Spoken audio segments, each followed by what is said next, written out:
நான் நிஜமாவே நல்லா இருக்கேனா? இல்ல கஷ்டமே பழகி போய் அதே எனக்கு ஒரு நியூ நார்மல் ஆயிருச்சா? இது ஆக்சுவலா ரொம்பவே ஒரு டீப்பான கொஸ்டின்.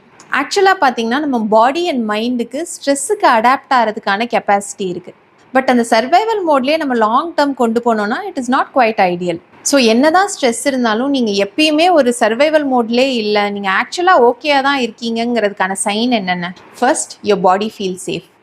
உங்கள் மைண்ட் சேஃபாக ஃபீல் பண்ணலைன்னா உங்கள் பாடியும் சேஃபாக ஃபீல் பண்ணாது.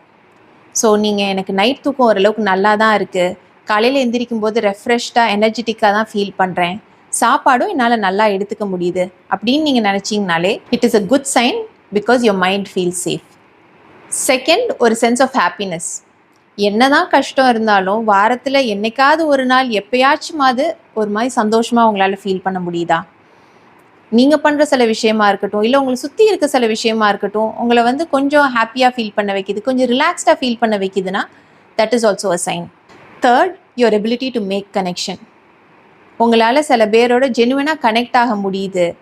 உங்களுக்கு இருக்கிற சில ரிலேஷன்ஷிப், உங்கள் ஃபேமிலி மெம்பர்ஸாக இருக்கட்டும், இல்லை உங்கள் ஃப்ரெண்ட்ஸாக இருக்கட்டும், இல்லை பார்ட்னராக இருக்கட்டும், அது பர்ஃபெக்டாக இல்லைன்னு நீங்கள் ஃபீல் பண்ணாலும் சப்போர்ட்டிவாக ஃபீல் ஆகுது அப்படின்னாலே it is a good sign.